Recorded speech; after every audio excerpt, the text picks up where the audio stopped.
ఎండిపోతున్న పంటలను కాపాడండి. ఇక మిడ్మానేర్ నుండి నీళ్లు వదలండి. యాసంగికి సాగునీరు అందించి ఆదుకోండి. మంత్రి ఉత్తమ్ కుమార్కి ఫోన్ చేసి కోరినటువంటి హరీష్ రావు. మొత్తానికి ఎండిపోతున్నటువంటి పంటల్ని ఈసారి కాపాడండి. మిడ్మానేర్ నుండి నీళ్లు వదలండి.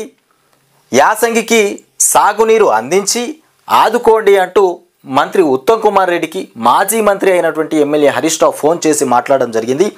ఇక నీటిపారుదల శాఖ మంత్రి ఉత్తమ్ కుమార్ రెడ్డికి మాజీ మంత్రి హరీష్ రావు ఫోన్ చేశారు. సిద్దిపేట నియోజకవర్గంలో ఎండిపోతున్న పంటలను కాపాడి రైతులను ఆదుకోవాలని కోరారు. ఇక మిడ్మానేర్ నుండి టీఎంసీల నీళ్లు మొత్తానికి మిడ్మానేర్ నుండి టీఎంసీల నీళ్లను అందించాలంటూ ఉత్తమ్ కుమార్ రెడ్డికి ఫోన్ చేయడం జరిగింది. మొత్తానికి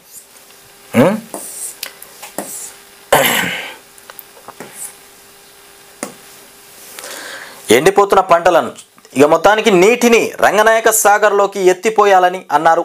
ఈ యాసంగి పంట కోతలు అయిపోయే వరకు కూడా పంట పొలాలకు నీరు అందించాలని అభ్యర్థించారు. ప్రతి సంవత్సరం రంగనాయక సాగర్ కింద పండే పంటల విస్తీర్ణం పెరుగుతుందని కూడా చెప్పారు. ఈ ఏటా 50,000 ఎకరాల పంట రాబడి ఉందని కూడా తెలిపారు.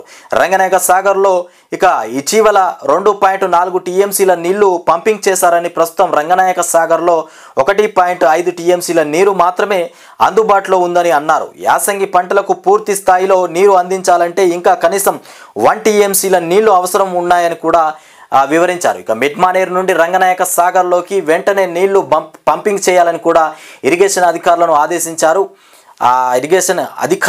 ఆదేశించాలని కోరారు. ఇక రైతుల సాగు నీళ్లు లేక పంటలు ఎండిపోయే పరిస్థితి ఉందని, అన్నదాతలు తీవ్ర ఆందోళనలో ఉన్నారని కూడా ఆవేదన వ్యక్తం చేశారు. పంటలను కాపాడి రైతులను ఆదుకోవాలని విజ్ఞప్తి చేసినటువంటి అంశం. గత 4 సంవత్సరాల నుండి యాసంగికి రైతులకు సాగునీరు అందించినట్టుగా ఈ యాసంగి పంట కాలం పూర్తి అయ్యే అంతవరకు కూడా రైతుల పంట పొలాలకు ఇక సాగునీరు అందించాలని సిద్దిపేట నియోజకవర్గ రైతులకు పక్షాన కోరుతున్నట్లు ఫోన్ చేసి ఇక ఉత్తమ్ కుమార్ను అడిగినటువంటి మాజీ మంత్రి సిద్దిపేట ఎమ్మెల్యే హరీష్ రావు. మొత్తానికి ఇక సిద్దిపేట రంగనాయక సాగర్ ప్రాజెక్టు కింద ఏదైతే పంట పొలాలు పండుతున్నాయో ఆ పంట పొలాలకు సంబంధించి మంత్రి ఉత్తమ్ కుమార్ రెడ్డికి ఫోన్ చేసి పంట పొలాలకు నీళ్లు అందించడానికి రంగనాయక సాగర్లో ఇంకా 1.1 టీఎంసీ నీళ్లను ఖచ్చితంగా పోయించాలంటూ ఫోన్ చేసినటువంటి అంశం.